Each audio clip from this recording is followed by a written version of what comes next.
BR Proud presents the Back to School Virtual Town Hall, keeping our children safe in the upcoming school year. Now, here are your hosts, Chad Sabady and Carly Lang. Good evening. Welcome in, everyone. I'm Chad Sabady. And I'm Carly Lang. Thank you for joining us tonight for our BR Proud Back to School Virtual Town Hall.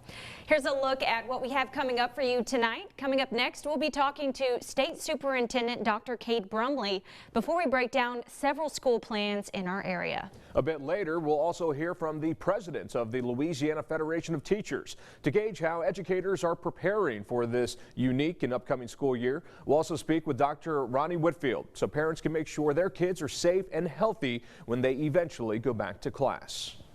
And with the new school year set to begin soon, many parents, teachers, and staff are concerned about what this fall semester will look like. We recently sat down with State Superintendent Dr. Cade Brumley to help alleviate some of those concerns. Just to start out, in the same way that our communities elevated the work of nurses and doctors in the spring, and rightfully so, I think now is the time that we need to elevate our teachers, our school leaders, so that they get the praise that they deserve, because they are in uncharted territory in new times, trying to find a way for kids to get an education that they deserve in a safe way. From a lot of those teachers and parents' perspectives, what are some of the concerns, the biggest challenges, the biggest concerns you've been hearing across the state? So we never claimed here at the department to be an expert on this virus, but thankfully we've been able to partner with some of the leading agencies and organizations and hospitals that are experts, such as the Louisiana Department of Health, Ochsner Medical, Children's Hospital, Tulane Medical, and we've worked hand in hand with them to develop a set of minimum guidelines for schools to use in order to be able to open their schools. And whenever we say open, we recognize that that could look different in different parts of the state and within different systems. And our schools are taking that information, they're building plans, and they're coming forward with a way to open their schools in a safe way, but still find a way to make sure kids get the education they deserve. And of course, a lot of families have that choice, as you referenced, whether it be virtual, at-home learning, being on campus, a hybrid model. Not one way works best for everybody, right? So what would you tell to the parent who's still on the fence about which model to choose for their particular student? Yeah, well, we know based on the experts on the virus here in Louisiana that our standards are on par with or better than anything across this country in terms of what we know about this virus, how we can mitigate the spread in schools, how we can find a way. But we've simultaneously asked every school system in the state to have an online option for every family that doesn't feel comfortable sending their child to a brick and mortar environment, physical school. And so our systems have adjusted, they've stepped up. And so every system in the state has that opportunity for families to choose a full virtual option if that's what they think is best for their child.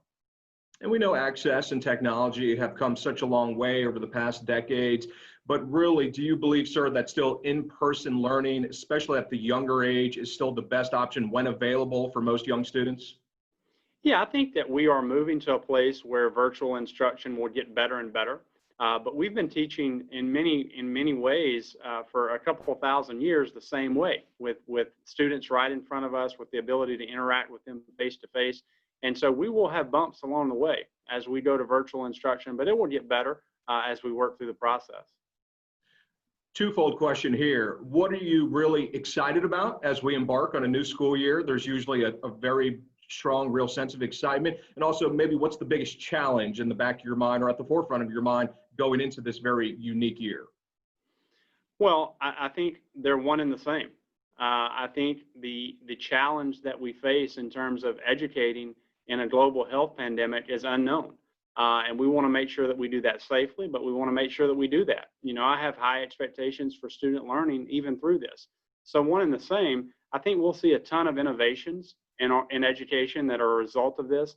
I think that our educational system will be fundamentally changed in a number of different ways in a good and positive way as a result of this. And so I think they're one and the same. The global health pandemic is a challenge, but at the same time, it's an incredible opportunity for us to find new ways to educate kids. And we're all adjusting to this new normal. Farther down the road, what are your hopes for Louisiana students, the just state of education here in our great state as you embark on this new profession of yours, or new title at least? Yeah, so we've made progress in education in Louisiana, but I want to add value to that. I think that we have to make sure that every child, by the time they leave third grade, are on grade level. A kid who's not on grade level by the end of third grade in reading is 2, 3, 4 times more likely to be a high school dropout. We know that 80% of people in American prisons today don't have a high school degree. And so if we can focus on early childhood education, making sure that kids are reading by the end of third grade, and then tracking on down the road, making sure that we have elevated career and technical education, vocational education for students, as well as dual enrollment and collaboration with our colleges. I think all of that will go a long way, while we also edify and give voice to the teachers that sometimes have not always been heard, because those are the individuals on the ground every day working with our kids. And along that note, with all of our great teachers from north to south Louisiana, east to west on the state boundaries, you know how hard they're working, you know many of them well. What would you tell some of the parents out there about the work they're doing behind the scenes to get adjusted to this new normal, to be as prepared as possible for this year? I mean, across every sector, I just think we have to give everyone patience and grace and a little bit of extra breathing room. You know, we are all working through this together as moms and dads, as workers, to try and find a way through this. And I think we just have to give each other a little room to make mistakes, and at the same time know that we will find a way to make our way through this. Dr. Cade Brumley, thank you, sir. Thank you so much for your time. Thanks for having me. Taking a look now at some general guidelines the State Department of Education has released for schools. Group sizes must be no more than 25 students, including adults, and all students must be at least 6 feet apart. Also, all students must be checked for COVID-19-like symptoms before they enter the school building, and all campuses must clean thoroughly and also provide hygienic supplies like hand sanitizer and soap. And now we begin our breakdown of the various school plans throughout our viewing area with the East Baton Rouge Parish School District. That's right. The incoming East Baton Rouge Parish Schools Superintendent says the system is shifting its reopening plan to all virtual learning through Labor Day. Students will stay with their assigned schools. Officials are making sure there are enough devices for all students. And the first day is August 10th. And taking a look now at the plan for Ascension Parish. School officials there say students in 3rd grade and up must wear a mask. Children in pre-K to 5th grade will be on a normal school schedule, and children in 5th grade and up will have a mix of both in-person and online learning with alternating class schedules. Classes start there a week from today. And over in Livingston Parish, students in pre-K to 2nd grade will have all in-person learning, while students in 3rd grade and up will follow a hybrid model with those alternating schedules. Just like in Ascension, students in 3rd grade and up must wear masks. The school year there begins August 7th. Taking a look now at the plan for West Feliciana Parish students as they return to school this fall. School Superintendent Hollis Milton says grades pre-K through 8th grade will return full-time to the traditional fully in-person classroom setting. High school students will have 1 day of online learning and 4 days back in class. Parents also have an option to go all virtual. The first day of school in West Feliciana Parish is August 7th. And now to East Feliciana Parish Schools. Students will have a few different options there. Parents can either choose in-person learning, a blended model, which is a mix of in-person and online classes, or online classes, all online classes. Now, if you choose all online classes, the school district will provide the necessary equipment for your student. School begins in 2 weeks for East Feliciana.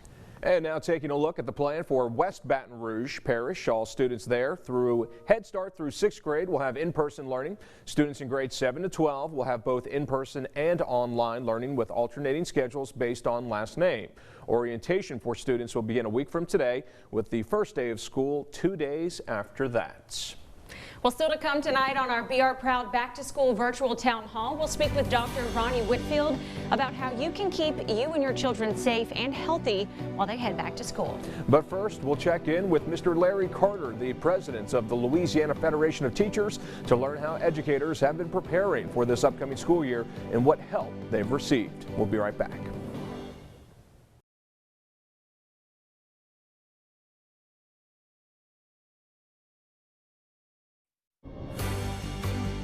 BR Proud presents the Back to School Virtual Town Hall. Welcome back, everyone, to our Back to School special here in 2020. Joined now by a very special guest, Mr. Larry Carter, the president of the Louisiana Federation of Teachers. Mr. Carter, thank you so much for your time. How are you these days? Thank you, Chad, for having me on your show. I'm doing fine, and I'm just happy to be able to share our concerns with reopening schools. So many concerns, so many questions, not enough answers, unfortunately, at this point as the new school year looms. What is the Federation's perspective, though, on the return to school, trying to do it safely, remotely, virtually, in different ways, but from the organization's standpoint, what's your biggest message today? Our biggest message today is that when we reopen schools safely, and that's making sure that we look at the science behind reopening, and we talk about those things like social distancing, mandatory face masks, making sure that we have the necessary materials and resources to safely reopen schools. Sanitation will be key and important. And also, how do we look at those school districts that don't have the connectivity for their students and or in some cases their teachers to do distance learning when we go to distance learning in an effective way. So we're certainly concerned about whether or not we have the actual resources to open schools safely and efficiently. COVID-19, it's been unprecedented, and everyone continues to learn how to handle this situation.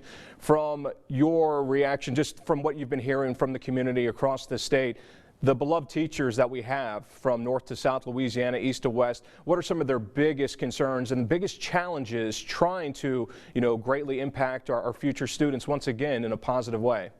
I think the biggest concern is safely returning to school. Right now, it looks like when we did a poll of almost 15,000 people across the state, both teachers, school employees, parents, as well as community people in those different parishes across the state, there was a fear of returning because there was no assurance that we could safely return to schools, understanding that there was a funding need for PPE in terms of testing, and how do you then create spaces inside of schools that could allow to be social distance ready. And then let's talk about this issue of how do we actually educate kids with distance learning when so many of our kids may not have access to not just internet service, but strong enough internet service to be effective in terms of the teacher and student interaction.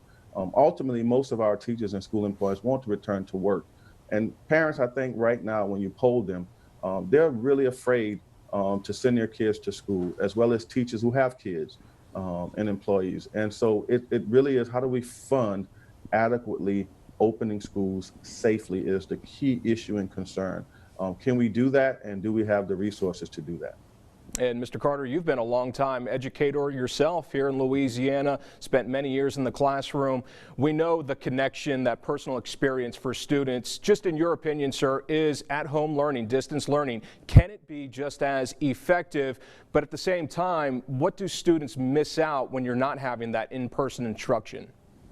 I think online or virtual teaching and learning is not as effective as in-person teacher and student bonding and connection. There has to be this socialization that you just can't get over the internet, and you just can't get from seeing someone on a video screen like we're doing today. I just think we have to make sure that when we reopen schools safely, and that's the biggest concern. I mean, we've polled teachers, we've polled school employees, we've polled parents, just like most of our districts have on some occasions. And it's just this fear of not knowing, because there's no true assurances that those protocols that was put in place, can they truly be followed if we don't have the funding to do that? Mr. Carter, as we enter the 2020-2021 school year, what words come to mind just in terms of the biggest challenge that many of us have ever faced in the education system across the state, across the country, across the world? How would you describe what we're all about to embark on this year? Look, I think right now with this unprecedented virus and its impact on our communities, our way of life, is causing people to decide their lives versus their livelihoods. It's causing parents to decide whether my child's life is more important than my child's education. And that is one of the most difficult things for a parent to have to decide.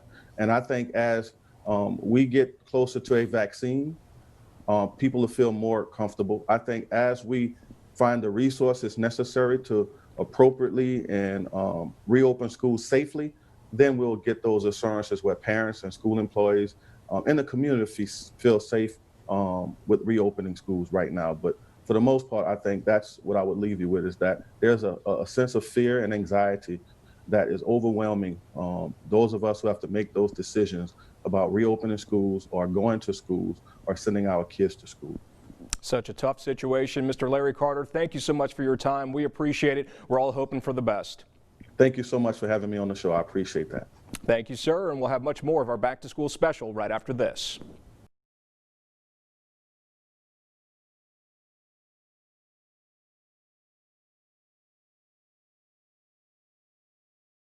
Welcome back, everyone, to our BR Proud Back to School virtual town hall. We are joined now by Dr. Ronnie Whitfield. Thank you so much for joining us.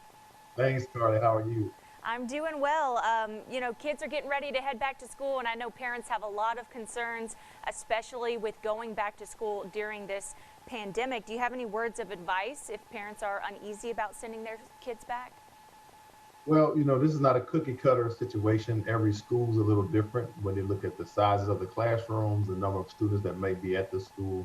And so I understand the anxiety and concerns. I have a child that will be going hopefully to school. We're not sure what their school or her school is going to do at this particular point.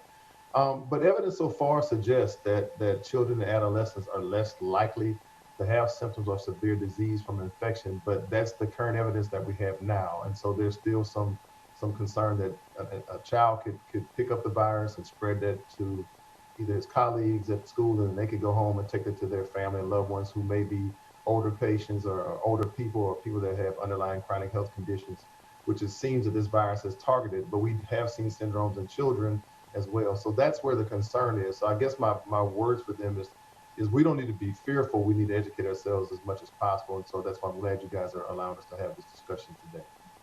And speaking of that, with kids getting the virus, I know in the beginning we were told they might not have as bad of complications if they were to get it, but it's those parents and those caregivers that they could spread it to. So if you're a guardian of a child or maybe a grandparent is the caretaker, should they choose an online option for their child? Are they at higher risk of getting the virus from their child from school? I definitely think it's worth considering. You know, hypertension, chronic kidney disease, diabetes, which is rampant in the community in the state of Louisiana, is very common. I see it every day in my practice. And so I've also seen some individuals who've been infected with the virus have poor outcomes because they have those chronic underlying conditions. There's a group of people in the community, and some of them are healthcare providers, that don't believe that it's that serious. But I will be honest with you, is that we truly don't know very much about the disease. We thought it would behave like the influenza and probably be dying down by now. But you see, they're continuing to have new cases that are popping up. Our state is averaging over 1,000, if not maybe close to 2,000 cases a day in the last couple of weeks. And so we have to move cautiously with this thing, but we're not insensitive to the loss of jobs, the loss of money and income. And we know that some parents are compromised because they don't have any way to take care of their kids and work one or two jobs. So some of my patients, the person themselves, will have two jobs, so their kids are in school during the time when they're working. So these are issues that we all have to take into consideration. And of course, this is something that we all need to take very seriously. And as you mentioned, we're kind of navigating through it together. But there are things that you can do to protect yourself. So as a parent, how can you prepare your child to wash their hands and to wear a mask? A lot of children are going to be expected to wear that all day while at school. So what can they do now to prepare their children for what's to come?